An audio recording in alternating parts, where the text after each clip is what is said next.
phase de convalescence de son organisation, l'optimisme du dirigeant représente un capital sans équivalent, qu'il s'agisse d'enthousiasme, de motivation ou d'énergie. Un capital de résilience à protéger, certes, mais aussi à faire fructifier. Face à la situation actuelle des organisations, qu'attendons-nous de celles et ceux qui dirigent? En fait, trois choses assez simples. En période d'incertitude post-crise, notre première attente concerne la fourniture régulière par nos dirigeants de preuves de sens, rappel de la direction à suivre, utilité des uns et des autres et raison d'être de tout cela. La deuxième attente est aussi celle des marques de réassurance. Celle-ci porte sur la confiance que le dirigeant met dans sa propre action et celle de ses troupes.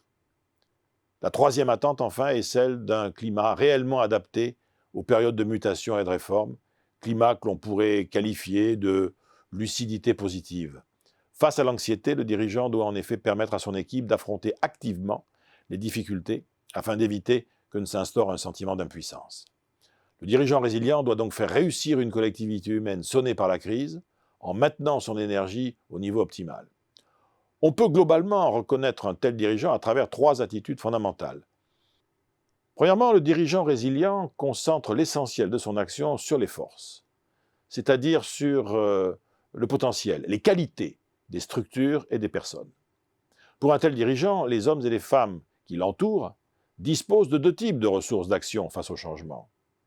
Des points forts à cultiver et renforcer, et éventuellement des points d'effort sur lesquels existe une marge de manœuvre et où il est possible de s'améliorer et de progresser. Deuxièmement, le dirigeant résilient sait privilégier les solutions efficaces, même partielles et temporaires.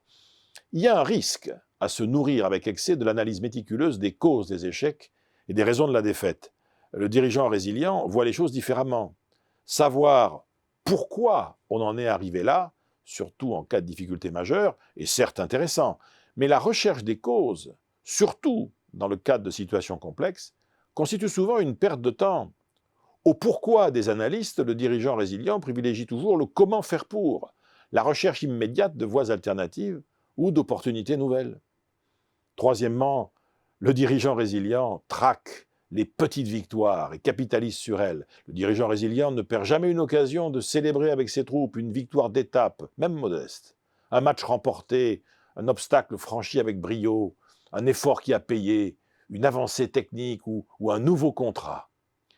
Quel plus bel acte managérial que de prendre celles et ceux que l'on conduit en flagrant délit de réussite. S'il est naturel d'anticiper et de redouter les revers, les dirigeants les plus résilients savent que l'échec fait partie de la vie des organisations. Il n'est qu'un ingrédient du succès, comme les autres, peut-être un peu plus amer, et encore. Face au revers de fortune et à l'échec, les résilients savent ce qu'ils feront si les choses tournent mal.